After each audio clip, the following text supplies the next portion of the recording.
So we are learning the whole month of Adar, sponsored by the Aaron family, the Avram family, the Brook family, the Eisen family. There's two anonymously families, one for the Refuah Shlema of Kol Chol Yisrael, and in honor of a miracle that saved the life of a member of Shirat David. It's unbelievable. The weekly sponsorship by my parents in honor of Ora's Bat Mitzvah, and in memory of my grandmother, whose Yortzeit was yesterday, Chai Rochel Bat Tzvi Hirsch. And the week is also in memory of Shlomo ben Aryeh, that's Diana Rosenfelder's Abba, whose Yortzeit is on the 19th of Adar. That's a big schus. I got so inspired yesterday. Some chaver that learns with us online from Pomona called me and said, I want to sponsor the whole month of Nisan. I'm learning with you guys every day. It's like, unbelievable, much unbelievable. So, Baruch Hashem. I wanted to learn a little piece from the Noam Elimelech, because his Yortzeit was yesterday.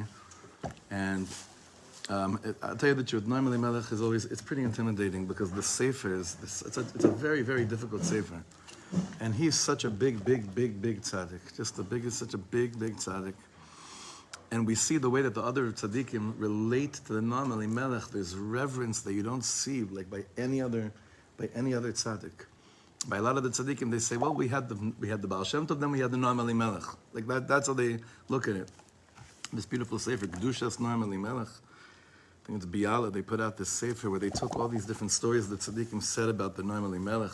For instance, the Rishner Rebbe said it was hard for him when he was older in age. It was hard for him to go and travel to see tzaddikim, but if he could. If the Noam Elimelech was still alive, he would do whatever it took to schlep himself out of wherever to go and see the Noam Elimelech. Why? Ki shnei yadav hakdoshim hem shnei luchot habrit. His two holy hands are the two tablets. Ve'eser etzbaotav hem aseres adibros. His 10 fingers are the 10 commandments. Like you have a lot of this lashon. You see this. There are a lot of the tzaddikim would never learn Noam Elimelech. Only after Friday, after Chatzot, after they told in the mikveh, they would go and learn the Sefer Noam Elimelech. There's like this incredible reverence, this awe that I was going through this yesterday. I saw so many. The Noam Elimelech, where was he born? I don't know where he's born, but I could tell you where he's located. The Noam Elimelech, Lezhansk, where he's buried, is obviously it's in Poland. And he's one of the original Talmidim of the Maggid of Mizrich, him and his brother, the Rebbe Zusha.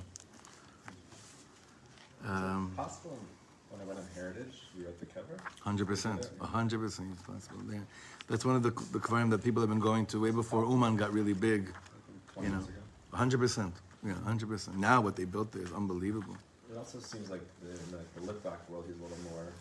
Yeah, it's a crossover. Yeah. One of my WhatsApp, more like the Chavra, they were posting about it. Like they would never post about like Hasidic shit. Yeah. He's more. What are you doing on that WhatsApp? No. Sheep friends. No, I'm kidding. Yeah, it's like, it's more No, 100%. I mean, I can go on and on with these stories, but we'll do it another time. But I wanted to learn a Lamaisa, one piece. And the Sefer, again, it's not an easy Sefer. But I want to do this, and I want it to be a schus for us. Anyone that connects to this light is very privileged and blessed. Actually, Rav Weinberger has many. He has, I think, like maybe 26 shiurim on the life and specific teachings of the Noam Elimelech. So this is one of the Torahs that Rebbe taught on that series that I wanted us to learn together. It's just it's unbelievable. It's unbelievably beautiful and deep. So this is a Torah from Parshat Vayechi Yaakov, but it's relevant to every single day. Dehine ra'ui lahaskil lahavin al kabbalah schar mitzvahs. We have to understand a little bit deeper. What does it mean to receive reward for doing mitzvahs? Hine mitzad haseichel v'hadin eino machmas kiyum mitzvahs. When I think of it a little bit logically, and din, like what should be, there shouldn't be schar that I do for keeping mitzvahs. Why? Ki me'achar she'abora yisbarach shmo v'yis'ale bra'anu lichvodo. The Ribono Shel Olam created us for His honor. Ve'ein anu maspikim lehodos al achas me'alef Elef alfe alafim ala tovat she'aseh imanu. We could never, ever have enough gratitude or express enough gratitude in our heart for all the goodness that the Ribono Shel Olam has done for us. There's no such thing that I could say, you know what, I did it, I'm good. I thanked enough. And davar kazeh. Vera'ui, third line, Vera'ui v'nachon heyotenu mekayimim mitzvotav hakadoshim. Like, and it's a simple notion of this is what should be. I should be keeping Torah and mitzvahs. What's exactly the chiddush here? K'mamar Tana, like the Tana says, Im lamata Torah harbeh, al tachzik tova la'atzmecha, ki lekach notzarta. Okay, this is going to be a little bit of a downer for some of us. It's going to say like this. Yeah, you steiged, you plugged yourself in, you're learning 3 hours every morning. You want a pat on the back? Well, this is what you were created for. What do you... Shkoyach, right? We don't have... That's not the way we, Different approach. Huh? Different approach. Right, but the Tana is saying, like, think about it for a second. What is this Indian of, like, saying, yeah, I learned and reward and I should feel good about myself? It's because we usually feel so low about ourselves, so we use Talmud Torah to say, I must be something good about me. But really, in essence, it's like when we're sitting and learning Torah, it's almost like, does anyone pat you on your back and say shkoyach for breathing? Shkoyach for eating? Shkoyach for doing the things that you need in order to stay alive? But here it says, lekach notzarta, the Tana says, you were created in order. This is what you were created for. Lekach notzarta. So the Noam Elimelech is saying, let's understand this concept of reward for keeping mitzvahs. Is that really a thing? Because we do know that it is a thing. We all just said it in Shachris. The concept of having a reward for keeping Torah and mitzvahs, for keeping mitzvot. So he's going to twist this around a little bit, and it's in a really beautiful way. Ach ikar, second paragraph. Ikar kabbalat tzcharenu hu mitzad she'abore yisbarach shmo natan banu yetzer hara hamesit otanu bechol et v'rega ומתגבר עלינו להתאבות תאווה ולהרהר חלילה בעבירה. וכל יצר מחשבותיו רק רע כל היום. So what's going on?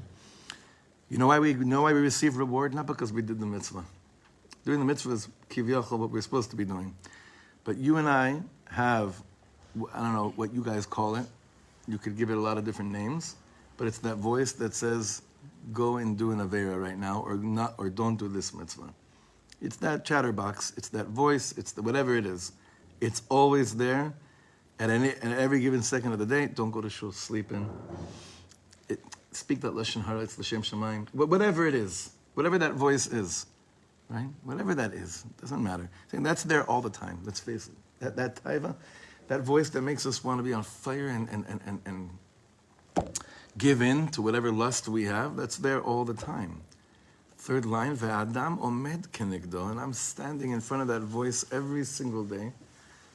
By the way, when does anyone want to share when the voice begins in their day? At what point? When they detect it, when that voice starts? When I open my eyes in the morning. My wish, yeah. Yeah, just turn around and go to sleep. If the baby's not crying, turn around and go to sleep. Or if the baby's crying, pretend you're still sleeping so your wife wakes up. No, that's not No. Sad. Really? Yet. There's only one. There's only one, exactly. Amen. It should be.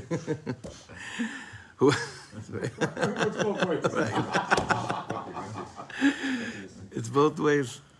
When does this voice begin? He was just right. It's there. It's there. Mamish. When you're sleeping, so it's there. For me, it's after any super high day, after Purim, after Yom Kippur, after Rosh Hashanah, the next day. Yeah. It's just there all day. Yeah. Just like what you can go sit in shul for 45 minutes now. You can just sat in shul for 8 hours. What's 44? You're gonna do for 45 minutes. Right. Well, it's there. It's there. Dafka after very high moments. That's what you're saying. So it says like this: Adam omed kenegdo ubetachbulot yaseh melchama. We know that word very well because we learned it every single day with the PSS. Tachbulot, hacks, tricks. Comes up with hacks and tricks. How I'm going to do a milchama against it today? Lehizayer ulishamer mikol davara. I'm going to put all these things, all these blockages on my internet usage, or I have all these things, these reminders, these things that prevent me. I come up with all different types of things that prevents me from giving in. Michanifut v'shkarim v'leitzanud v'leshon hara, from all these things from lying, from clowning around, from speaking Lashon Hara, v'ta'avod, v'hirurim, v'adome lahem, and all these things. I have all these tricks. I set up myself with hacks all day long. My day is basically trying to hack through this whole thing. וזה צריך מלחמה ועבודה רבה לשבר כוח הטייבס היצר הרע. Let's admit it, we need a tremendous war, to wage war, combat, and a lot of work to crush this power of lust of the Yetzer Hara. וזהו, Rabbi Elimelech says this, וזהו עינוי וסיגוף גדול. This is torturous.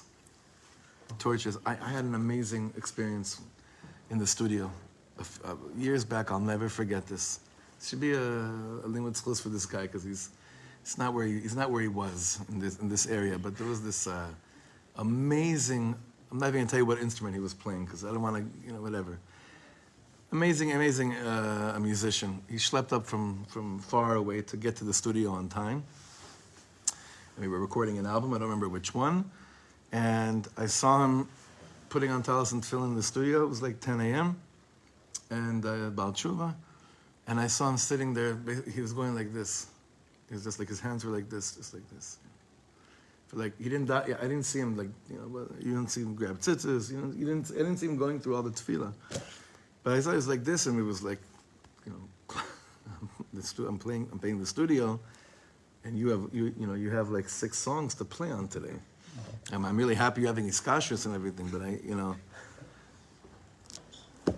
Hala. It reminds me of another story of a guy that this percussionist that once came in, and he comes in, and back then you had to pay the studio by the hour. He's sitting there, he's pulling out substance after substance for about 2 hours, and this guy was top notch from the Tel Aviv scene. He came in, okay, and I'm sitting there, and after a while, I'm like, okay, יש מצב שגם כאילו נעבוד היום? יש מצב שגם נקליט היום? And he's sitting there, השמיים שמיים להשם והוא בשמיים, right? And he said, תגיד לי, מה, אתה באמת רוצה אוטו פיילוט? אין בעיה, אני אתן לך אוטו פיילוט. אם אתה רוצה שאני אבוא לעבוד, I was like, Oh man. Yeah, you want autopilot? I could give you autopilot, but if you want me to come and feel it, this is where I have to be. So I said to him, it's amazing, but that could have been for 2 hours in the car before you came in here. Well, right? I mean, do what you got to do. I'm not your cop right now, but So back to this chassid was sitting there like this, and I said to him, I wasn't giving him any musar for the time and everything. I really want to understand what's going on. He says, I'm about tshuva for a few years already, and I just at a certain point I raised my hands today in Achna saying, Ribono Shel Olam, there's certain visions that with all the hacks and tricks I've come up with to get rid of, I can't get rid of them, and all I want to do is stand before you and daven. And I can't rid myself. So I'm wondering, who do you want? I think he used the word autopilot also. It's like, or like some kind of lashon like that. Like, do you want? Like, it can't be that you want the robot that's gonna daven because he should. At a certain point of all these years of working so hard on myself, and he said, so I came and I took a train. I've been on the road for hours, and I want to really be present with this work today. And I just sat there like this saying, I don't have any more tricks left in the bag, Hashem. I ran out of tricks. Oh my God, I was crying. I started crying with him in the studio. It ended up being a horrible recording session too, because he couldn't, it was like he was so down on himself. You heard it in the plane. Mamish heard it in the plane. So I'm thinking about this. Noam Elimelech says, צריך מלחמה ועבודה רבה לשבר כוח הטייבס היצר הרע. וזהו עינוי וסיגוף גדול. It's this hack trick. The tricks, the war, it's so hard. And this is what I wish we learned. I could show him this guy back then. I said, but you know what? When you sit there and you're like, you're hacking, you're throwing the tricks, you're doing whatever you can, This is the highest, because he says, you know what you're doing? Al yedei zeh HaKadosh Baruch Hu mekacho umetaharo ki'ilu asa mitzvah. Boom. This is where the Litvaks probably wouldn't connect to so much at the end over here. Why? Because what is he saying over here? He's saying, you have to understand that pain, that sitting back like this with your hands up. Say, I'm hacking, I'm tricking, and I'm running out of hacks. He's saying, don't you understand that torturous feeling you have inside, wishing that you were able to figure out a way to finally conquer and crash through? He says, that itself purifies you. That sanctifies you, ki'ilu asa mitzvah. As if you did a mitzvah, the Noam Elimelech is saying. Ki al yedei ha-mitzvot anu mitkachim umitaharim. Through mitzvahs, when we do a mitzvah, we become sanctified and we become purified. Like all of you said this morning so many times, and I'm sure you were aware of what you were saying. Asher kideshanu b'mitzvotav. We did a bunch of mitzvahs already this morning. It's only 9:30. We did a bunch of mitzvahs. What does that mean? It means we did a bunch of things that kivyachol, purify us and sanctify us. V'zeu da'aminan b'Gemara. Now we understand what the Gemara says. Hayoshev batel ve'eno aver avera male alav hakasuv ki'ilu asa mitzvah. That's referring to when you could really do an avera. It was right there for you. You sit and you sur mirah shev ve'al taisa. You're not going to go and do this avera. It's not just that you didn't do an avera. It's as if you did a mitzvah. So the guy's sitting there saying, I don't want to watch that thing that gives me these visions. I don't want to go there, right? But I want to get out of my head. And Noam Elimelech is taking this guy and he's saying, my Taya Zisa Yid, my sweet precious Jew, come here. You don't understand. You're doing a mitzvah right now. You're doing a mitzvah. The way it's in Shemaim is that you're doing a mitzvah. Why? Because if a mitzvah comes in and Mekadesh and Metayers you, it sanctifies you and purifies you. That's the outcome of a mitzvah, the outcome of waging war, even if you feel like you don't have anything left inside of you. The end result is the same. Kedusha and Tahara. Vaynu kanal, al-yedei shu meshaber koach hatayva shel yetzer hara, shelo lachto chalila al-yedei zeh hu mitkadesh ki'ilu asa mitzvah. Usually we're like, I think that we're not really, this is a very, very high level to even refrain, forget about doing a mitzvah, to refrain from not giving into a taiva. What's important at that moment to realize is not to think you're a tzaddik, but to realize that something is happening to you at that moment. There is something, there's a process that you're going through when you refrain from not giving into something. And it's not only this level of refinement and kedusha. It doesn't only happen once you only do a mitzvah and do good. The sur merah is just as important and effective as the aseh tov. It's an amazing, it's a beautiful thing. Now, he basically takes this and this is the Noam Elimelech, this is just an amazing thing.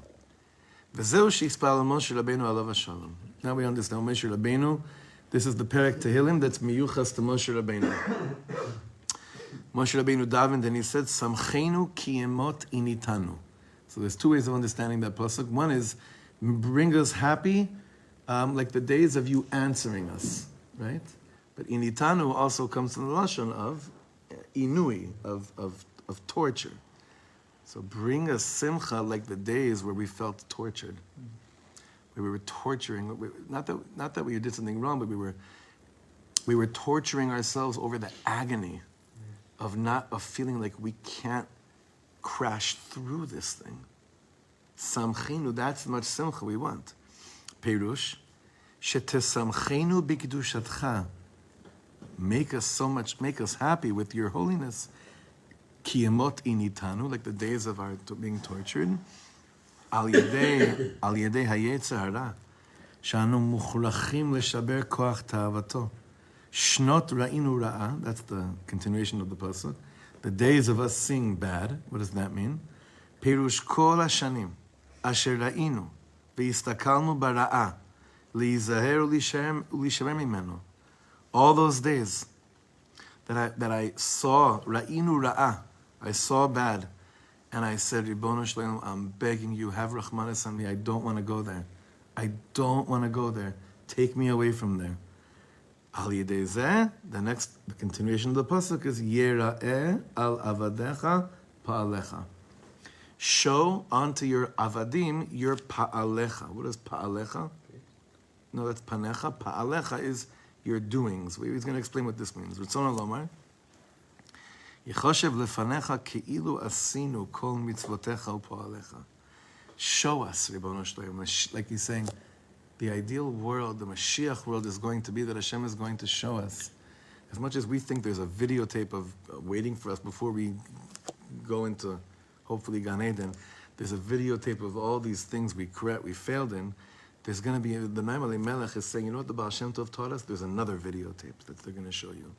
And they're going to play a role, they're going to show a film of all the pain and torture you went through because you were fighting.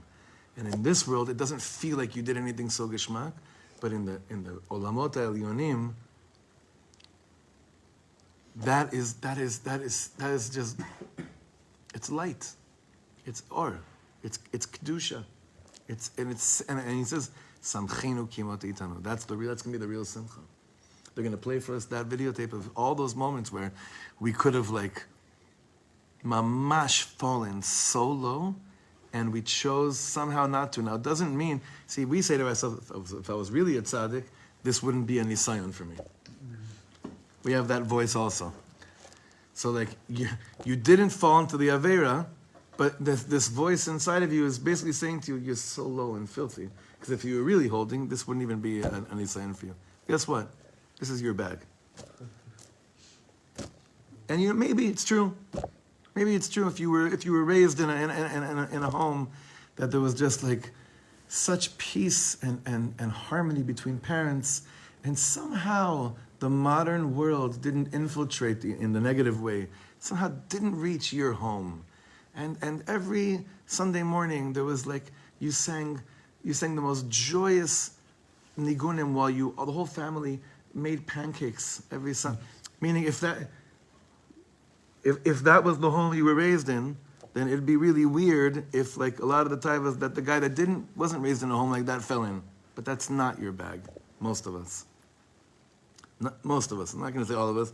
I do know some of those chevra, and I want to punch them in the face because I can't relate to them, and it's you know. Who's growing up like that? What's that? Who's growing up like that? Yeah. Once in a blue moon, you meet chevra like this that like they grew up in this like Healthy home? What's that? but like no, not just healthy, but like also like it was healthy, but also like the outer influence. It just somehow didn't get inside. Not because they grew up in Masharm and they grew up in a closed. Not that I'm saying it's like certain chevra like this, right? Like really, you don't struggle with this? It's just not. That's not really my thing. So he's saying this is what's waiting for you up there. Yera'eh levadecha pa'alecha, retzon lamar yechashev lefanecha, ki'ilu asinu kol mitzvotecha pa'alecha. Show us, Ribono Shlomo. Show us, please. Already know what you're going to show us in the future. In the future, you're going to show us that everything we refrained from, with all that pain, and as much as we wish those visions and thoughts weren't there, and we came over them. Show us that was actually mekadeshing us without even knowing it, without even realizing it.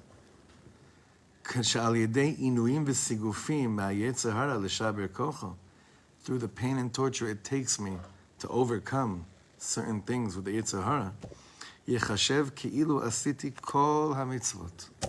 It should be considered as if I did all the mitzvahs.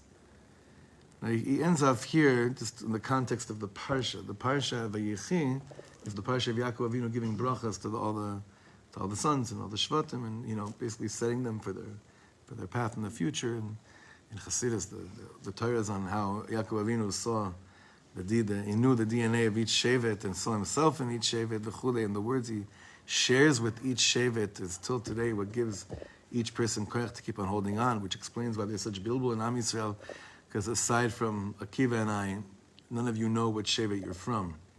I take pride in that. I at least know, I know I'm from Levi, so I could begin to understand maybe a little bit more what the Inyan is. But the words that Yaakov Avinu shared with the Shvatim, right? So it's just one of them over here. He says, Yisachar Chamor Garem, right?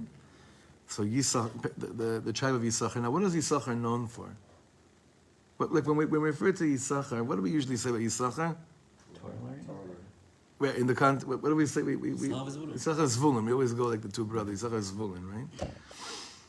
Yisachar is a lamdan, right? Zvulun lechof yamim yishkon. Zvulun is making money by the beach, right? He's in imports, right? Taxes. He's taking care of Geld, and Yisachar is sitting on the land.